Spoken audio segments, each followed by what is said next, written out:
Welcome back to the RMAC Showcase. It's now time for the RMAC Roundup. Legendary Regis men's basketball coach Lonnie Porter is retiring after this season. This will be Porter's 38th year at the helm at Regis.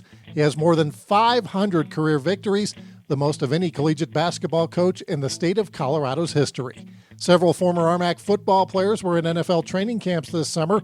Mike Pennell, who played at CSU Pueblo last year, turned heads for the Green Bay Packers. Pennell was getting reps as a nose tackle and got a quarterback sack against the St. Louis Rams. Pennell is an undrafted free agent. Former New Mexico Highlands linebacker Jordan Campbell was second on the Kansas City Chiefs depth chart as a fullback in the month of August. Campbell was in camp with the Cincinnati Bengals in 2013. RMAC all-time leading rusher Danny Woodhead from Chadron State signed a contract extension with the San Diego Chargers.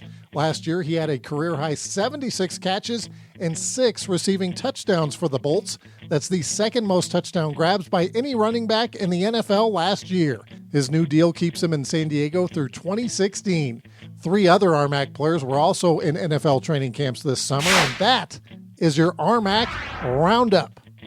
Back in 2007, Arthur Ray was an All-American high school football player with more than 30 Division I scholarship offers. He signed at Michigan State, but shortly after was diagnosed with cancer.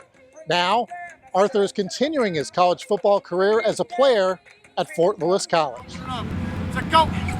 There is perhaps no one happier to be on the practice field at Fort Lewis College than Arthur Ray. His college football career was supposed to begin 7 years ago. 2007, I signed my scholarship to Michigan State. A few weeks later, found out that I'm diagnosed with bone cancer, got to start chemo immediately. So, of course I was shocked. My parents, everybody disappointed. I'm not knowing where my life's going to go, let alone my football career. Arthur enrolled the following year at Michigan State, then suffered a bone infection. In the next 4 years, Ray went through 9 surgeries, including one to remove his tibia for 8 weeks to clean out an infection. He was told his football days were over. It's been rough. For the past 4 years, I've had 9 surgeries. I spent 2 years, 25 months exactly on crutches at Michigan State.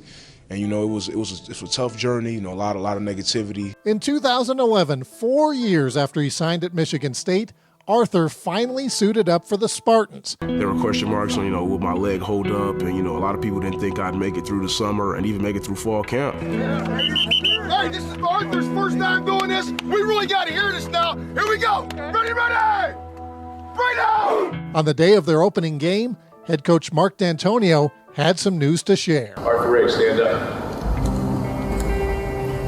It's a privilege to have you here with us today. Start at left guard.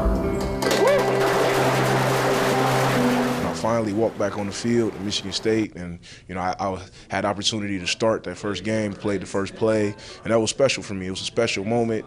It was sort of, the beginning. For a lot of people, it was the end, but that was the beginning for me. I always, regardless of everything I went through, I always knew that I'd be able to step back on this field and play this great game. In 2012, Arthur achieved another milestone, graduating from Michigan State. I'm actually the first in my family to graduate from college, so it's a big milestone, real big milestone. I graduated December of 2012 with my degree in communications. But Arthur wasn't done. He still had eligibility left. He contacted former Michigan State head coach John L. Smith, who is now the head coach at Fort Lewis College in Durango. Arthur was granted 2 years of eligibility by the NCAA. Last year, he played in 6 games for the Skyhawks. It's always been in me. It's been my love. It's been my passion. And God blessed me with a second chance. A lot of people don't get this. A lot of people, tear their ACL, a lot of lower risk injuries than mine, and they're done. And, I'm just letting people know that, you don't have to be done. Your dream doesn't die unless you let it. And I feel like I'll never let my dream die. That does it for this episode of the RMAC Showcase. We'll see you next time from Colorado Mesa University in Grand Junction. Have a great month, everybody.